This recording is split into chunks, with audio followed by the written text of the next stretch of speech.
ായിരുന്നു. ചെല്ലൻ കുരങ്ങനായിരുന്നു അവിടുത്തെ പ്രധാന ഡോക്ടർ. ആശുപത്രി സ്ഥാപിച്ചതും അദ്ദേഹം തന്നെ. അസിസ്റ്റന്റുമാരായി സർജറി സ്പെഷ്യലിസ്റ്റ് ഡോക്ടർ ശുംഭൻ കരടി, ഐ സ്പെഷ്യലിസ്റ്റ് ഡോക്ടർ ചീരൻ കുറുക്കൻ, ബോൺ സ്പെഷ്യലിസ്റ്റ് ഡോക്ടർ സാമ്പൻ കടുവ, ചിൽഡ്രൻസ് സ്പെഷ്യലിസ്റ്റ് ആനമ്മ എന്നിവരും ഉണ്ടായിരുന്നു. ഡോക്ടർ ചെല്ലൻ കുരങ്ങൻ വിദേശ വനങ്ങളിൽ നിന്നും MD പാസ്സായ മാന്യദേഹമായിരുന്നു. കൈക്കൂലിയും ശുപാർശയും അദ്ദേഹത്തിന് ഇഷ്ടമായിരുന്നില്ല. സാധുക്കളായ മൃഗങ്ങളോട് അദ്ദേഹത്തിന് വലിയ മമതയായിരുന്നു. 30 രോഗികളെ കിടത്തി ചികിത്സിക്കാനുള്ള എല്ലാ സജ്ജീകരണങ്ങളും ആശുപത്രിയിൽ തന്നെ ഉണ്ടായിരുന്നു. കഴിഞ്ഞ ദിവസം ക്യാൻസർ ബാധിച്ച ഒരു കഴുതമുത്തപ്പൻ ആശുപത്രി വാർഡിൽ കിടന്ന് മരണമടയുകയുണ്ടായി. എങ്കിലും അവിടെ എത്തുന്ന രോഗികളിൽ 90% രോഗം മാറി പോവുകയാണ് പതിവ്. ഏതാനും ദിവസം മുമ്പ് മിസ്സിസ് നരിയമ്മാൾ അവിടെ പ്രസവത്തിനായി വന്നു. പ്രസവം നടക്കും മുമ്പ് തന്നെ ഡോക്ടർ ആനമ്മ അവരോട് കൈക്കൂലി വാങ്ങിച്ചു. ഇതറിഞ്ഞ ഡോക്ടർ ചെല്ലൻ കുരങ്ങൻ അന്ന് തന്നെ ഡോക്ടർ ആനമ്മയെ ജോലിയിൽ നിന്നും പിരിച്ചയച്ചു. ഇത് സാധുക്കളായ മൃഗങ്ങളെ ശുശ്രൂഷിക്കാനുള്ള സ്ഥാപനമാണ്. കൈക്കൂലിക്കാരെ ഇവിടെ നിർത്താൻ എനിക്ക് ആഗ്രഹമില്ല. ഇതിനിടയിലാണ് ടൂത്ത് സ്പെഷ്യലിസ്റ്റ് ഡോക്ടർ പാച്ചൻ കരടി അവിടെ പ്രാക്ടീസിന് വന്നത്. പല്ലുവേദനക്കാരായ മൃഗങ്ങൾക്ക് വളരെ സന്തോഷമായി. ആദ്യ ദിവസം തന്നെ പല്ലുവേദനക്കാരുടെ ഒരു നീണ്ട ക്യൂ കാണാമായിരുന്നു. ചെമ്പൻ കാട്ടുപോത്ത്, ചുട്ടൻ കഴുത, മിസ്സിസ് പശുപതി അമ്മ തുടങ്ങിയവരെല്ലാം അക്കൂട്ടത്തിൽ ഉണ്ടായിരുന്നു. ചെമ്പൻ കാട്ടുപോത്തൻ്റെ പല്ലുപറിക്കാൻ വലിയ കുഴപ്പത്തിലാണ് അവസാനിച്ചത്. വലിയൊരു ചവണ വായിലേക്ക് കടത്തി ഡോക്ടർ പാച്ചൻ കരടിയും 2 നേഴ്സുമാരും അറ്റൻഡർ കുഞ്ചുകുരങ്ങനും ചേർന്ന് വലിയടാ വലി. പക്ഷേ പല്ല് പറയണ്ടേ. ഒടുവിൽ അറ്റൻഡർ പോയി കടിവലിച്ചു നിന്നിരുന്ന കുഞ്ഞപ്പനാനയെ വിളിച്ചുകൊണ്ടുവന്നു. എല്ലാവരും ചേർന്ന് ഏലമിട്ട് വലിക്കാൻ തുടങ്ങി. ഏലയ്യ പിടി ഏലയ്യ, ഒത്തുപിടിക്കും ഏലയ്യ, പല്ല് പറയട്ടെ ഏലയ്യ, കാട് കുലങ്ങട്ടെ ഏലയ്യ. ചെമ്പൻ കാട്ടുപോത്ത് വേദന കൊണ്ട് ചക്രശ്വാസം വലിച്ചു. പെട്ടെന്നാണ് അത് സംഭവിച്ചത്. കാട്ടുപോത്തിൻ്റെ കവിളല് അപ്പാടെ പറഞ്ഞു പോന്നു. വലിക്കാൻ നിന്നിരുന്ന ഡോക്ടർ പാച്ചൻ കരടിയും കൂട്ടരും മലർന്നടിച്ച് മീതയ്ക്ക് മീതെ വീണു. കവിളല് പറഞ്ഞുപോയ ചെമ്പൻ കാട്ടുപോത്ത് ഉറക്കെ അമറിക്കൊണ്ട് കാട്ടിനുള്ളിലേക്ക് പാഞ്ഞു. ഇത് കണ്ടു നിന്ന പല്ലുവേദനക്കാരായ മറ്റു മൃഗങ്ങൾ പ്രാണനും കൊണ്ട് പമ്പ കടന്നു. അതോടെ ടൂത്ത് സ്പെഷ്യലിസ്റ്റിനെ 3 മാസത്തേക്ക് സസ്പെൻഡ് ചെയ്തു. മറ്റൊരു ദിവസം സീനിയർ ഡോക്ടറായ ചെല്ലൻ കുരങ്ങിനും പറ്റി ഒരു അബദ്ധം. യഥാർത്ഥത്തിൽ അങ്ങേരുടെ കഥ കഴിയേണ്ടതായിരുന്നു. ഭാഗ്യത്തിന് രക്ഷപ്പെട്ടുവെന്നു മാത്രം. നല്ല രസകരമായി കഥ അവതരിപ്പിച്ച ഉഷാദേവി അമ്മച്ചിക്ക് ഒരുപാട് നന്ദി. അടുത്തതായി അവതരിപ്പിക്കുന്നത് അജിത ജയപ്രകാശാണ്. ആടുജീവിതം എന്ന് പറഞ്ഞ പുസ്തകമാണ്. ആടുജീവിത സിനിമ എല്ലാവരും കണ്ടതല്ലേ? അപ്പൊ ആടുജീവിതത്തിലെ വളരെ ഹൃദയസ്പർശകമായ ഒരു ഭാഗമാണ് ഇവിടെ അവതരിപ്പിക്കുന്നത്. അജിത ജയപ്രകാശ് ദേവിശ്രീയുടെയും ദിവ്യശ്രീയുടെയും അമ്മയാണ്. അജിത ജയപ്രകാശിനെ നമുക്ക് നല്ലൊരു കൈയടിയോടുകൂടി സ്വീകരിക്കാം.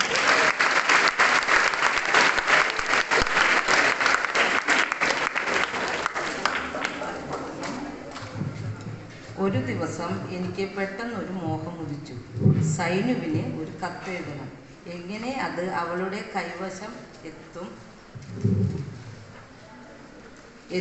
എന്നൊന്നും എനിക്കപ്പോൾ ആലോചനയില്ല. എഴുതണം. ഉച്ച കുബൂസിനും പച്ചവെള്ളത്തിനും ശേഷം കിട്ടിയ ഇത്തിരി ഇടവേളയിൽ ഞാൻ കട്ടിലിനടിയിൽ നിന്നും എൻ്റെ ബാഗ് വലിച്ചെടുത്തു. അതിനുള്ളിൽ ബോംബെയിൽ നിന്നും വാങ്ങിയ ഒരു ലെറ്റർ പാഡും പേനയും ഉണ്ടായിരുന്നു. ഞാനത് കയ്യിലെടുത്തു. ഒത്തിരി വരച്ച ശേഷമാണ് പേന ഇത്തിരി തെളിഞ്ഞത്.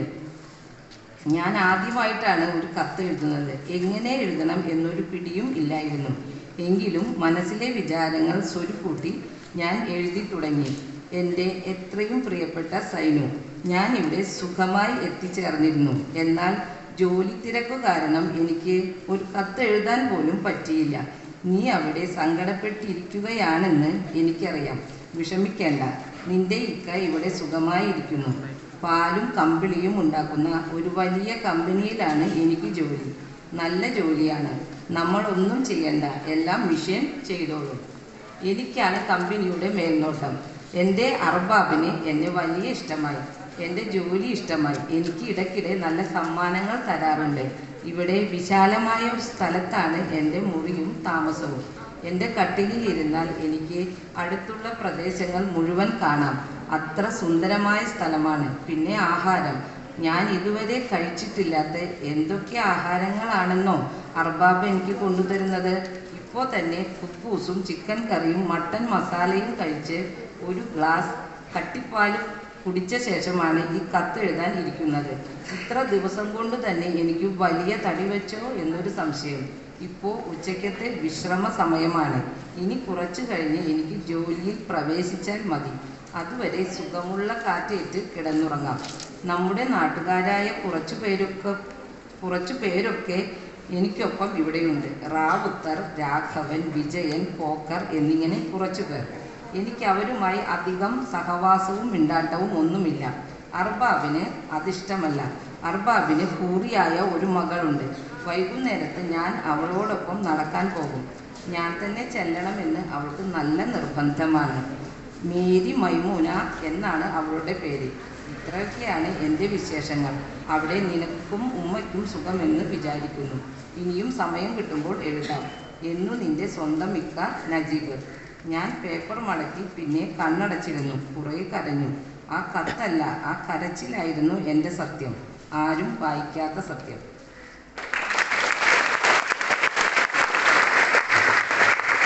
മീര ബാലഗോപാൽ ആണ് ഒലിവർ ട്വിസ്റ്റ് എന്ന പുസ്തകം എഴുതിയ ചാൾസ് ഡിക്കൻസിനെ കുറിച്ചാണ് വായിക്കുന്നത്. ദുർഗ ബാലഗോപാലിന്റെയും പ്രണവ് ബാലഗോപാലിന്റെയും അമ്മയാണ്.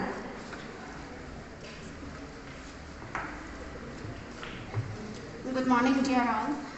I'm very happy to know that we are celebrating Readers Week here, and I thank School Authority for giving me an opportunity here. I'm reading about Charles Dickens. Charles Dickens was born in 1812, the second child in a large family. His father was a generous man, but he spent more money than he earned.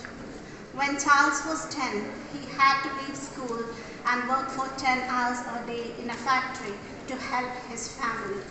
He never forgot what it was like to be poor. When he grew up, he worked as a news reporter and he began to write short stories. Oliver Twist was Dickens' second longest book.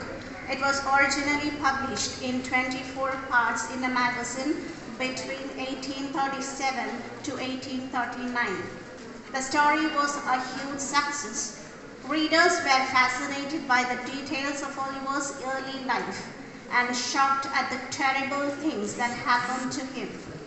Dickens described criminals like Fagin, Sykes, Massey, and the artful Docker in a realistic and unromantic way, but he also told an exciting story.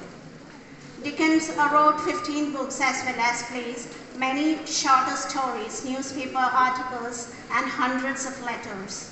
His books and letters helped him to change laws and improve thousands of lives, especially for children and poor people. Thank you.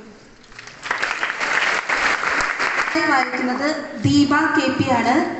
Diya S രാജ എന്ന് പറഞ്ഞ കുട്ടിയുടെ അമ്മയാണ്. ഒരു സങ്കീർത്തനം പോലെ എന്ന പുസ്തകമാണ് വായിക്കുന്നത്. മലയാളികൾ ഏറ്റവും അധികം വായിച്ചിട്ടുള്ള ഒരു പുസ്തകമാണ് ഒരു സങ്കീർത്തനം പോലെ.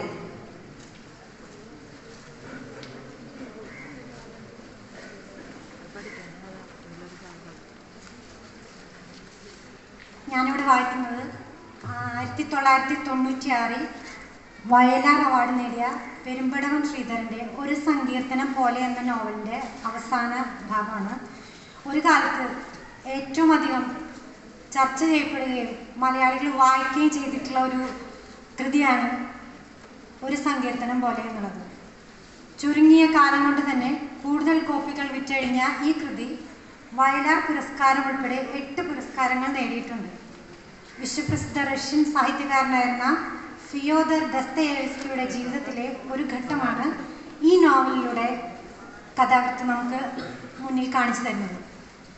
ജീവചരിത്രകാരന്മാർ കാണിച്ചു തന്ന അപസ്മാര രോഗിയും മദ്യപാനിയും ചൂതുകളിക്കാരനും അസന്മാർഗിയുമായ ദസ്തയേവ്സ്കിയുടെ ഉള്ളിൽ മറ്റൊരു ദസ്തയേവ്സ്കിയെ അന്വേഷിക്കുകയാണ് നോവലിസ്റ്റ് ചെയ്യുന്നത്. പീഡാനുഭവങ്ങളിലൂടെ വിശുദ്ധീകരിക്കപ്പെടുന്ന ഒരു മനുഷ്യാത്മാവിനെ ഈ കൃതിയിലൂടെ പെരുമ്പടവം കാണിച്ചു തരുന്നു. ഈ കൃതിയുടെ ഹൃദയസ്പർശിയായ അവസാന വരികളിലൂടെ നമുക്കൊന്ന് സഞ്ചരിക്കാം. അന്നയെ കണ്ടയുടൻ പതറിയ സ്വരത്തിൽ ദസ്തയേവ്സ്കി പറഞ്ഞു, അന്നേ സ്റ്റെല്ലോസ്കി ചതിച്ചു. അവളുടെ ഉള്ളാന്തി. എന്താ സംഭവിച്ചത്? ആ നീചൻ അവിടെ ഇല്ല, അയാൾ മാറിക്കളഞ്ഞു. അവസാനം എല്ലാം തകർന്നതിൻ്റെ വേദന ദസ്തയേവ്സ്കിയുടെ പതറിയ ഒച്ചയിൽ കിടന്നാളുന്നു. അയാൾ എവിടെ പോയെന്ന് ആർക്കും അറിയില്ല. ഇനി എന്ത് ചെയ്യും? അന്നയും പതറിപ്പോയി. ഇന്ന് സന്ധ്യയ്ക്ക് മുമ്പ് നോവൽ ഏൽപ്പിച്ചില്ലെങ്കിൽ ചതി. ഇതല്ലാതെ വേറൊന്നുമല്ല. അയാൾ കരുതിക്കൂട്ടി മാറിക്കളഞ്ഞതാണെന്നാണ് എനിക്ക് തോന്നുന്നത്. നോവൽ അവിടെ ഏൽപ്പിക്കാമായിരുന്നില്ല അയാളുടെ ഓഫീസിൽ. അവിടെയുള്ളവർ അത് വാങ്ങാൻ കൂട്ടാക്കുന്നില്ല. അവരോടൊന്നും പറഞ്ഞിട്ടില്ലെന്ന്. ഹൃദയത്തിന് തീ പിടിക്കും പോലെയായിരുന്നു അപ്പോൾ ദസ്തയേവ്സ്കിയുടെ നില. അന്നയും അമ്പരന്നു. ഇനി എന്ത് ചെയ്യും? ആലോചിച്ചിട്ട് ഒരു വഴിയും കാണുന്നില്ല. മണി 3:30 കഴിഞ്ഞു താനും. ഒടുവിൽ അന്ന പറഞ്ഞു, വിഷമിക്കാതെ, നമുക്ക് വേറെ എന്തെങ്കിലും വഴിയുണ്ടോ എന്ന് നോക്കാം. ധൃതിയിൽ വേഷം മാറ്റി അന്നയും ദസ്തയേവ്സ്കിയോട് ഒന്നിച്ചിറങ്ങി. എനിക്കൊരു ബുദ്ധി തോന്നുന്നു, അന്ന പറഞ്ഞു. നമുക്കൊരു വക്കീലിനെ കാണാം. എന്തെങ്കിലും ഒരു പോംവഴി നിർദ്ദേശിക്കാൻ വക്കീലിന് കഴിഞ്ഞേക്കും. അന്നയുടെ അകന്ന ബന്ധത്തിൽപ്പെട്ട ഒരു വക്കീലുണ്ട്. സമർത്ഥനാണ്. നിയമത്തിൻ്റെ ഏത് കോനാങ്കുരുക്കും അഴിക്കും. വക്കീലിൻ്റെ അടുത്ത് ചെല്ലുമ്പോൾ അദ്ദേഹം ദൂരെ എവിടെയോ പോകാൻ ഇറങ്ങുകയായിരുന്നു. എങ്കിലും അന്ന കാര്യം പറഞ്ഞു. സ്റ്റെല്ലോസ്കിയുടെ സൂത്രങ്ങൾ അറിയാവുന്ന ആളാണ് വക്കീൽ. വക്കീൽ പറഞ്ഞു, ഒരു മാർഗമുണ്ട്. നോവലിൻ്റെ കയ്യെഴുത്ത് പ്രതി 5 മണിക്ക് മുമ്പ് കോടതിയിൽ ഹാജരാക്കാം. ബാക്കി കാര്യം ഞാൻ നോക്കിക്കോളാം. വക്കീൽ അത് പറയുമ്പോൾ മണി 4:30 കഴിഞ്ഞു. വണ്ടി പിടിച്ച് ദസ്തയേവ്സ്കിയും അന്നവയും കൂടി കോടതിയിലേക്ക് തിരിച്ചു. ഒരു ചാവാലി കുതിരയെ കെട്ടിയ വണ്ടിയാണ്. വണ്ടിയാണെങ്കിൽ 6 പഴഞ്ചന്. വേഗമാകട്ടെ എന്ന് പറഞ്ഞാൽ കിഴവൻ വണ്ടിക്കാരൻ അത് ഗൗനിക്കുന്നുമില്ല.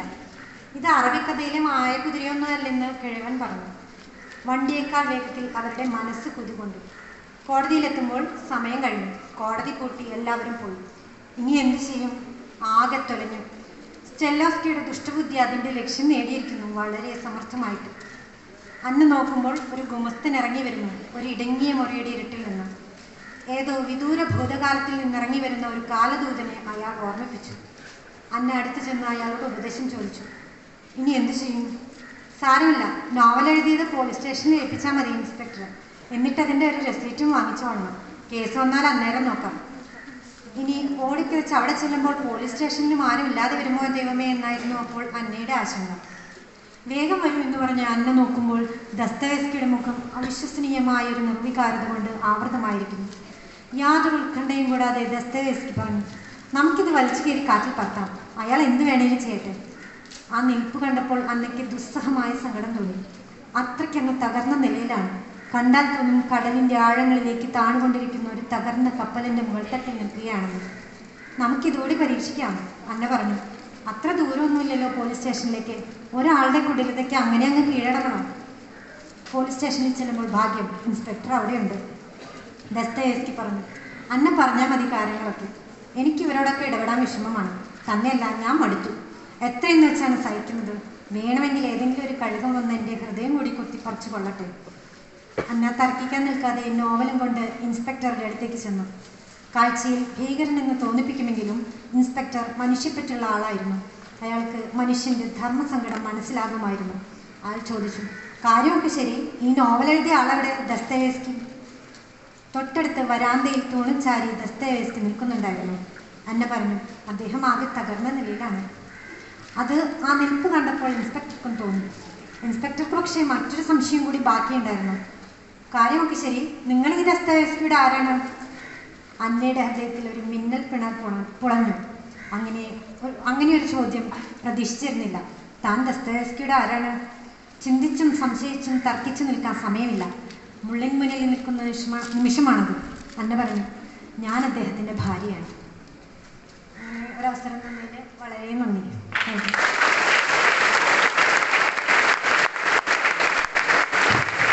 നന്ദി ദീപ. ഒരു സങ്കീർത്തനം പോലെ എന്ന പുസ്തകമാണ് വായിച്ചത്. ഇത് 10ാം ക്ലാസ്സിലെ കുട്ടികൾക്ക് കേരള പാഠാവലിയിൽ പഠിക്കാനുള്ള ഒരു പുസ്തകമാണ്. അതോടൊപ്പം തന്നെ നേരത്തെ വായിച്ച ആടുജീവിതം 9ാം ക്ലാസ്സിലെ കുട്ടികൾക്ക് മാറിയ ടെക്സ്റ്റ് ബുക്കിൽ അവർക്കും പഠിക്കാനുള്ള ഒരു പുസ്തകമാണ്. അടുത്തതായി വായിക്കുന്നത് വിനീത ഷൈബു ആണ്. നിവേദ്യ ഷൈബുവിൻ്റെ അമ്മയാണ്. മാത്രമല്ല കുറുമശ്ശേരി ലൈബ്രറിയൻ കൂടിയാണ് വിനീതയെ സ്നേഹപൂർവ്വം ക്ഷണിക്കുന്നു. വായിക്കുന്നത് പാത്തുമ്മയുടെ ആട് എന്ന് പറഞ്ഞ പുസ്തകമാണ്.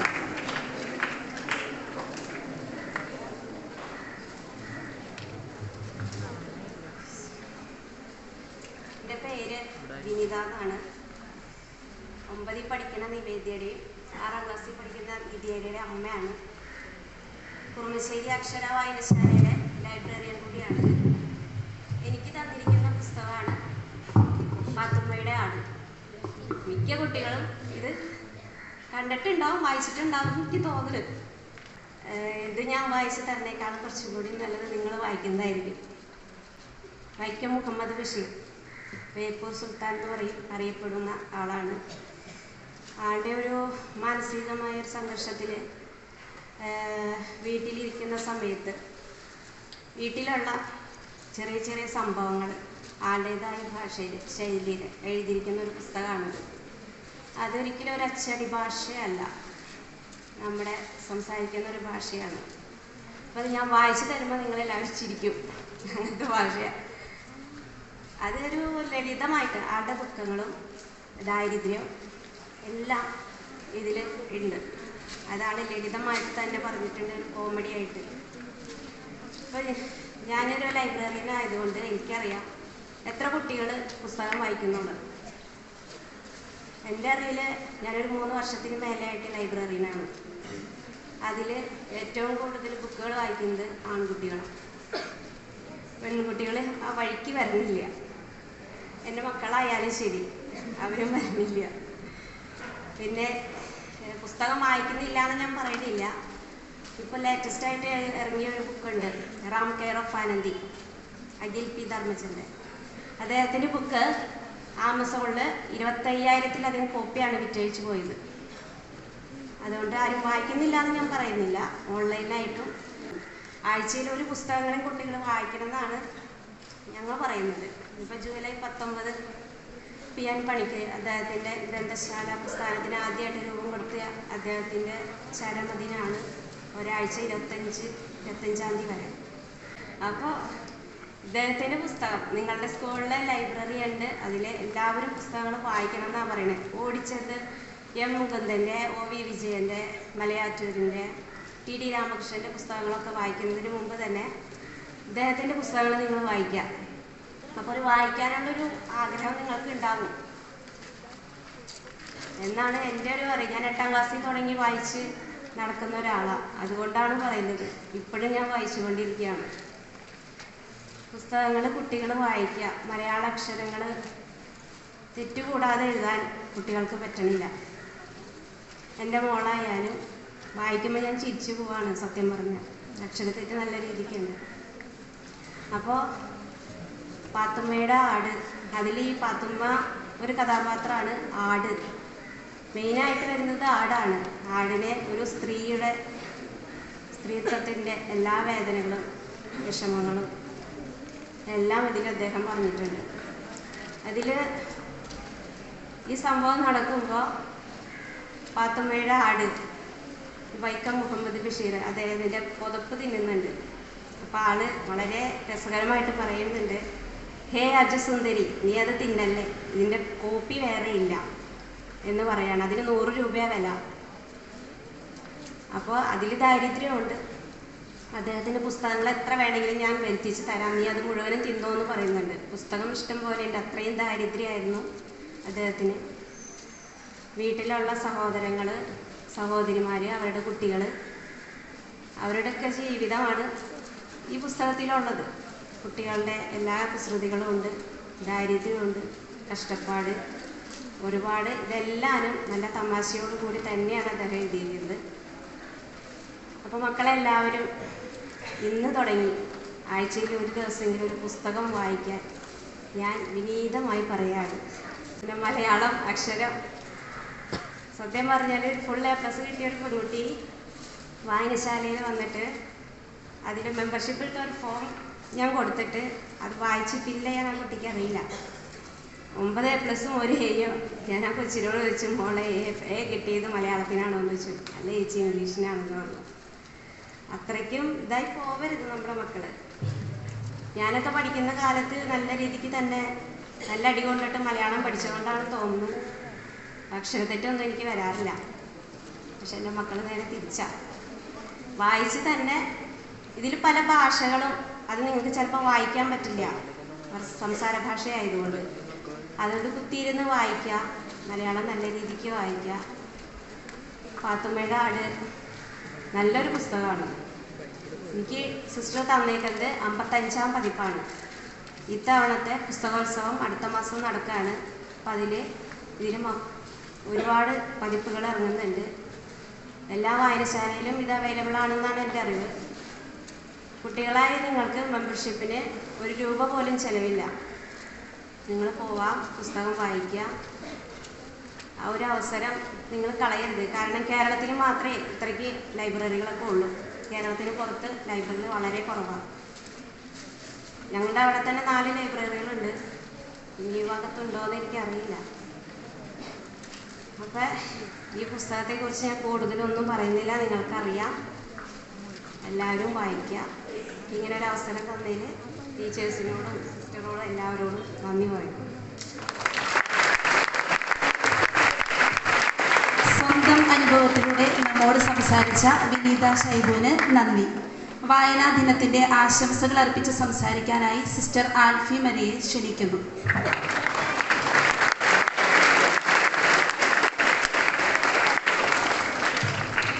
വേദിയിലിരിക്കുന്ന വിശിഷ്ടാതിഥികളെ, ഇതെപ്പോഴാ തീരാ എന്നാകുലപ്പെട്ട് നിൽക്കുന്ന എൻ്റെ പ്രിയ കുഞ്ഞുങ്ങളെ, ഈ സമയത്ത് നിങ്ങൾക്ക് തരേണ്ടത് ഒരു നല്ല ഫുഡാണെങ്കിലും എനിക്ക് ഇത്തരം ഒരു ഫുഡ് അറേഞ്ച് ചെയ്യാനേ സാധിച്ചുള്ളൂ. ബിരിയാണി വായിക്കാൻ പറ്റുന്നുണ്ടോ? ഇതിൽ എഴുതിയിരിക്കുന്നത് ബിരിയാണി എന്നാണ്. ഇതിനകത്തുള്ളത് ബിരിയാണി പോലെ തന്നെ സ്വാദിഷ്ടമായ വിഭവങ്ങളാണ്. ഇത് ഞാൻ വായിച്ച് തീർത്തിട്ട് ഞാൻ പെട്ടെന്ന് നോക്കുമ്പോൾ നമ്മുടെ ഹെഡ് മിസ്ട്രസിന് കൊടുക്കാൻ വേണ്ടി വെച്ചിട്ടുള്ള ആ മുട്ടൻ പുസ്തകം കണ്ടു. അപ്പോൾ ഇതൊരു ചെറിയ പുസ്തകമാണല്ലോ. കൊതി മൂത്ത ഞാൻ ആ പുസ്തകം ഒന്ന് തുറന്നു നോക്കി.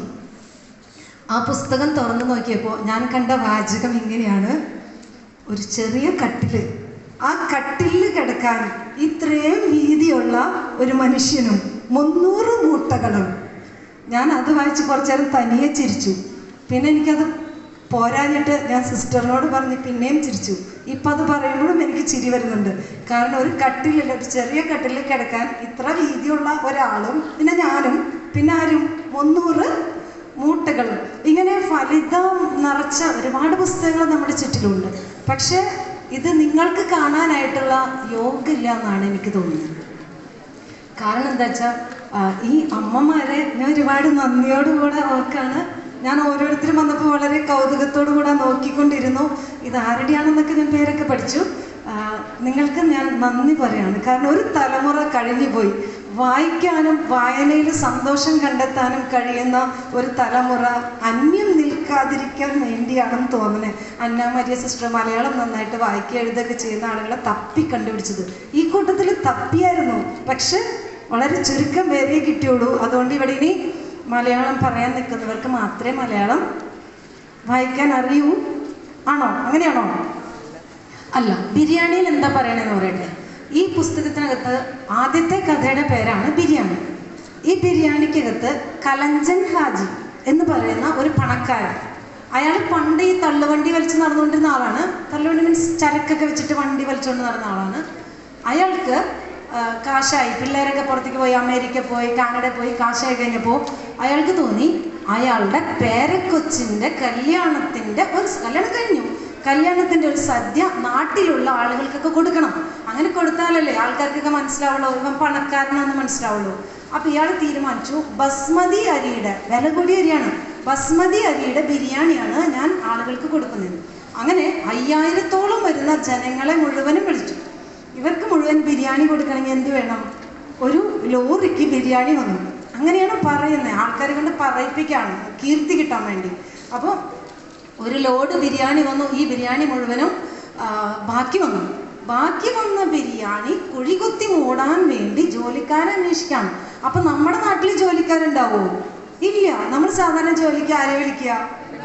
ബംഗാളികളെ. അങ്ങനെ ബംഗാളികളെ അന്വേഷിച്ച് നോക്കിയപ്പോഴാണ് ആൾക്കാരെ കിട്ടി. ഗോപാൽ യാദവ് എന്ന് പേരുള്ള ഒരു ബംഗാളിയെ കിട്ടി. അപ്പോൾ അയാൾ അവരിങ്ങനെ ടീമായിട്ടാണ് വരാം. ഒരു ടീം ഒന്ന് ജംഗ്ഷനിൽ ഇറങ്ങും. എന്നിട്ട് അവരെങ്ങനെ ഇരിക്കുക? അവിടെ ഒരു നിക്കറിട്ടുണ്ടാവും. പിന്നെ മുടി ഇങ്ങനെ ഒരു സൈഡിൽ നിന്ന് ഇവിടെ ചിരണ്ടിയുണ്ടാവും, ഇവിടെ ചിരണ്ടി. മോസ്റ്റ് ഓഫ് ദം അങ്ങനെയാണ് മിക്കവാറും പേര്. പിന്നെ അവരുടെ വായിൽ എന്തെങ്കിലും ചവന്ന് ചവച്ചുകൊണ്ടിരിക്കും. പിന്നെ അവരെന്ത് ചെയ്യും? നടക്കുന്ന വഴിയിൽ മുഴുവനും നീട്ടിങ്ങനെ തുപ്പിക്കൊണ്ടിരിക്കും. നമ്മുടെ കേരളത്തിലുള്ള ആളുകൾ വശത്തോട്ട് തുപ്പും, ബംഗാളി എങ്ങോട്ട് തുപ്പും? ഇങ്ങനെ തുപ്പും. ഈ തുപ്പലും ഈ മുടി ചരണ്ടലും ഈ നിക്കറിടലും ഇപ്പോൾ ബംഗാളിയെ കണ്ട് ഇഷ്ടം തോന്നിയ മലയാളി സ്വന്തമാക്കി. എന്തുമാത്രം സ്വന്തമാക്കിയില്ല? ബംഗാളിയുടെ കഠിനാധ്വാനത്തിൻ്റെ ശൈലി മാത്രം നമ്മൾ സ്വന്തമാക്കിയില്ല. അപ്പോൾ കഥയിൽ ഗോപാൽ യാദവ് ഒരു മധ്യവയസ്കനെ പോലെ തോന്നിച്ചു. അപ്പോൾ അയാളുടെ ടീമിലുണ്ടായിരുന്ന മറ്റു 3 പേരെയും ആളുകൾ വന്ന് പണിക്ക് വിളിച്ചു. ഇയാൾ പണിയില്ലാതെ വിഷമിച്ചിങ്ങനെ നിൽക്കുമായിരുന്നു. അപ്പോഴാണ് കലന്തൻ ഷാജിയുടെ ബിരിയാണി കുഴിച്ചു മൂടാനുള്ള ഒരാളെ ആളെ അന്വേഷിച്ച് വരികയാണ് അവർ. അണ്ട് ഇയാൾ ചെന്നിട്ട് വലിയൊരു കുഴി കുത്തി തീർന്ന് ഇയാൾ അങ്ങോട്ട് കയറുമ്പോഴത്തേനും അവിടുന്ന് ബിരിയാണിയുടെ ട്രക്കുകൾ വന്നു. ബിരിയാണി കൊണ്ടുവന്ന് വലിയ പാത്രങ്ങളിലാക്കി ചരുവും 3-4 പേര് കൂടി താങ്ങി പിടിച്ചിട്ട് താഴോട്ട് തട്ടിക്കൊണ്ടിരിക്കുകയാണ്. ഈ തട്ടിക്കൊണ്ടിരുന്ന ഓരോ അരിമണി താഴേക്ക് വീഴുമ്പോഴും ഇയാൾ സങ്കടപ്പെട്ടു. മരിച്ചുപോയ ഇയാളുടെ മകൾ ബസ്മതിയെ ഓർത്ത്. കഥയുടെ അവസാനം ഇങ്ങനെയാണ്. കൂടെ ഉണ്ടായിരുന്ന സിനാൻ ഇവനോട് ചോദിക്കും, നിന്റെ കല്യാണം കഴിഞ്ഞതാണോ? അപ്പോൾ അതെ. നിനക്ക് മക്കളുണ്ടോ? ഉണ്ട്. എത്ര പേര്? ഒരാൾ.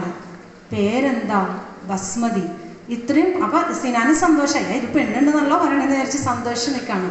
അപ്പോഴേക്കും അടുത്ത ചരുവത്തിലെ ചോറ് വരുമ്പോൾ കൂടെ പണിയിപ്പിക്കാൻ നിന്നവർ പറയും, ചവിട്ടി താത്ത് എന്ന് പറയും. ഗോപാൽ യാദവ് ചവിട്ടി താത്തി. മനസ്സിൽ ബസ്മതി എന്ന അയാളുടെ മകളുടെ മുഖമായിരുന്നു. നെഞ്ചിൽ ചവിട്ടി, തലയിൽ ചവിട്ടി. ഇങ്ങനെയാണ് കഥ അവസാനിക്കുന്നത്. അതിൽ നിന്ന് ഇവർ പറയാൻ ഉദ്ദേശിക്കുന്നത്, ബംഗാളി ഒരു മനുഷ്യനല്ലേ? നേരത്തിന് ചോറും ആഹാരവും കഴിക്കാൻ അയാൾക്ക് ആഗ്രഹം ഉണ്ടാവില്ലേ? ധാരാളിത്വവും ആർത്തിയും കൊണ്ട് ഇവിടെ ഇതിനകത്ത് ഈ കഥയ്ക്കകത്ത് ഇങ്ങനെ പറയുന്നുണ്ട്. ഇയാൾ ചോദിക്കും 250 രൂപ കൂലി കൊടുക്കാന്ന് പറയുമ്പോൾ ഇയാൾ ചോദിക്കും 100 രൂപ കൊണ്ട് കൂട്ടിത്തരുമെന്ന് ചോദിക്കും. അപ്പോൾ ഇത്രയധികം പൈസ ദൂർത്തടിക്കുന്ന അയാൾ 100 രൂപ കൊടുക്കാൻ സമ്മതിക്കില്ല. അത്രമാത്രം പിശുക്കുള്ള ആള് ഈ അരിക്ക് വേണ്ടി ധാരാളിത്തം കാണിക്കാൻ വേണ്ടി ചെയ്ത ഒരു കാര്യമാണ് ഇവിടെ എന്ത് ചെയ്തത്? ഈ കഥയിലൂടെ പ്രസന്റ് ചെയ്യാൻ ശ്രമിച്ചത്. ഞാൻ ഈ ഒരു കഥയെ നിങ്ങളോട് പറഞ്ഞുള്ളൂ. പക്ഷേ പണ്ട് കാലം മുതലേ ഓരോ കുഞ്ഞിൻ്റെയും വളർച്ചയിൽ വളരെയധികം പങ്ക് വഹിക്കുന്ന ഓരോ വാചകങ്ങളായിട്ട്, ഓരോ ഈരടികളായിട്ട്, അതല്ലെങ്കിൽ പാട്ടുകളായിട്ട്, നൃത്ത ചുവടുകളായിട്ട് നമ്മുടെ മനസ്സിലേക്ക് കുറേ കാര്യങ്ങൾ കയറി വരുന്നുണ്ട്. നിങ്ങൾ ചെറിയ ക്ലാസ്സിൽ പഠിച്ചിട്ടുണ്ട് റോബർട്ട് ഫ്രോസ്റ്റിൻ്റെ ഒരു പോയം. അതിൻ്റെ അവസാനം and miles to go before I sleep and miles to go before I. അത് മാത്രമേ ഓർമ്മയുള്ളൂ. ഉറങ്ങുന്നതിന് മുൻപ് എനിക്കിനിയും ഏറെ ദൂരം സഞ്ചരിക്കാനുണ്ട്, ഇനിയും എനിക്ക് ഒരുപാട് കാര്യങ്ങൾ ചെയ്തു തീർക്കാനുണ്ട്. ഈ വരികളിലൂടെ നമ്മുടെ ഉള്ളിൽ എന്ത് നിറയ്ക്കാൻ ആഗ്രഹിക്കുന്നു? ഒരു ലക്ഷ്യബോധം. അലസനായിരിക്കാൻ എനിക്ക് സമയമില്ല, എനിക്കിനിയും ഒരുപാട് കാര്യങ്ങൾ ചെയ്യാനുണ്ട്. നമ്മൾ കണ്ടിട്ടുണ്ട് ചെമ്മീൻ. കണ്ടിട്ടുണ്ടോ? സിനിമ കണ്ടിട്ടുണ്ടോ? അത് കേട്ടിട്ടെങ്കിലും ഉണ്ടല്ലോ. ഈ ചെമ്മീൻ എല്ലാം എങ്ങനെയാണ്? ആദ്യം അക്ഷരരൂപത്തിൽ വരും, അതാണ് പിന്നീട് ചിത്രങ്ങളായിട്ട് മാറുന്നത്. നമ്മൾ നേരെ ചിത്രങ്ങൾ കാണാം. ചിത്രം എന്നത് എന്താണ്? ഈ അക്ഷരം വായിച്ച ഏതോ ഒരു മഹാൻ അയാളുടെ ഇമാജിനേഷനിൽ വന്ന, അയാളുടെ ഭാവനയിൽ വന്ന ഒന്നിന് നിറം നൽകിയതാണ്. അപ്പൊ നമ്മുടെ ഭാവന എവിടെ പോയി? നമ്മൾ എന്തിനു വായിക്കണം? ഞാൻ നേരത്തെ നിങ്ങളോട് പറഞ്ഞില്ലേ ഈ പറഞ്ഞ കാര്യം, ബിരിയാണിയെ കുറിച്ച് ഞാൻ നിങ്ങളോട് പറഞ്ഞു. കുഴി നിങ്ങളുടെ മനസ്സിൽ വന്നു, കുഴിക്കകത്തേക്ക് വരുന്ന ചരുവം നിങ്ങൾ ഓർത്തു, ചരുവത്തിൽ ബിരിയാണി വന്ന് ഇറങ്ങുന്നതും. ഇത് നമ്മുടെ ഇമാജിനേഷൻ വർക്കൗട്ട് ചെയ്യണമെങ്കിൽ വായിക്കണം, ഇഷ്ടം പോലെ വായിക്കണം. ഖലീൽ ജിബ്രാൻ ഇങ്ങനെ പറഞ്ഞു വെക്കുന്നു, നിങ്ങളുടെ ചിന്തകൾ കുട്ടികൾക്ക് നൽകേണ്ടതില്ല, നിങ്ങളുടെ സ്നേഹം മാത്രം നൽകിയാൽ മതിയെന്ന്. ഞാൻ ഒരുങ്ങിയിട്ടുണ്ട് കേട്ടോ, നിങ്ങളോട് പറയാൻ വേണ്ടി ഞാൻ കുറച്ചും കൂടി കാര്യങ്ങൾ ഒരുങ്ങിയിട്ടുണ്ട്. വായിച്ചാൽ എന്താവും, വായിച്ചില്ലെങ്കിൽ എന്ത് പറ്റും എന്നൊക്കെ പറയാൻ വേണ്ടിയിട്ട്. പക്ഷെ നിങ്ങളിങ്ങനെ ഒറ്റക്കാലങ്ങൾ 1.5 കാലിലൊക്കെ നിൽക്കുന്ന കണ്ടിട്ട് എനിക്ക് പാവം തോന്നാണ്. മാത്രമല്ല അന്നാമരി സിസ്റ്റർ ചെറിയ കഷ്ണം കൊണ്ടുവന്നുണ്ടോ, പിള്ളേരാകെ അശ്രദ്ധരാകുന്നു എന്നാണ് ഇതിനകത്ത് എഴുതിയിട്ടുള്ളത്. അപ്പം ഞാൻ ഒരു കൂട്ടുമണി പറഞ്ഞോട്ടെ നിങ്ങളോട്, നല്ലോണം നിൽക്കുമോ? ഇങ്ങനെ നല്ലോണം നിന്ന്. ഓക്കെ. മണിച്ചിത്രത്താഴ് എന്ന സിനിമയിലെ നാഗവല്ലിന് ഓർമ്മയുണ്ടാവും. നാഗവല്ലിയായിട്ട് അഭിനയിച്ചതാരാ? ശോഭനയ്ക്ക്. അങ്ങനെ ചെയ്യാൻ പറ്റിയത് എങ്ങനെയാണെന്നറിയോ? നാഗവല്ലിയെക്കുറിച്ച് ഒരുപാട് കേട്ടു, ഒരുപാട് അറിഞ്ഞു, ഒരുപാട് വായിച്ചു. അങ്ങനെ ശോഭനയുടെ മനസ്സിൽ എന്തുണ്ടായി? നാഗവല്ലി ജന്മം കൊണ്ടു. നമ്മൾ എന്താണോ വായിക്കുന്നത്, നമ്മൾ എന്താണോ ചിന്തിക്കുന്നത്, നമ്മൾ എന്താണോ ഭാവന ചെയ്യുന്നത്, അതുതന്നെയാണ് നമുക്ക് വരിക. നല്ല കാര്യങ്ങൾ വായിക്കുക, നല്ല പുസ്തകങ്ങൾ സെലക്ട് ചെയ്ത് ഒരു വരിയെങ്കിലും ഒരു ദിവസം വായിക്കാൻ ശ്രമിച്ചാൽ ഒരുപാട് നന്മയുണ്ടാവും. ഗാന്ധിജിയുടെ ആത്മകഥ അതൊക്കെ വായിക്കും, എല്ലാം വായിക്കണം. ഒരു കുഞ്ഞു ചിന്തയെങ്കിലും കിട്ടിയാൽ അതിനെന്ത് ചെയ്യണം? മനസ്സിലിട്ട് താലോലിക്കണം. ഒരുപാട് നന്മയുണ്ടാവും. Wish you all the best for this day. Thank you. വളരെ മനോഹരമായി വായനയെക്കുറിച്ച് സംസാരിച്ച ആൽഫി മരിയ സിസ്റ്ററിന് നന്ദി. നമ്മുടെ ഈ വായനാ ദിനാചരണത്തിൽ നമ്മോടൊപ്പം പങ്കെടുക്കാൻ വേണ്ടി വന്ന 5 അമ്മമാരുണ്ട്. അമ്മ വായനയിലൂടെ നമ്മെ വായനയിലേക്ക് നയിച്ച അവർക്ക് നമ്മുടെ സ്കൂളിൻ്റെ വക ഒരു ഉപഹാരം നൽകി ആദരിക്കുന്നു. പുസ്തകമാണ് നൽകുന്നത്. പുസ്തകം കൊടുക്കാനായി ഹെഡ് മിസ്ട്രസ് സിസ്റ്റർ മരിയ പോളിനെ സ്നേഹപൂർവ്വം ക്ഷണിക്കുന്നു.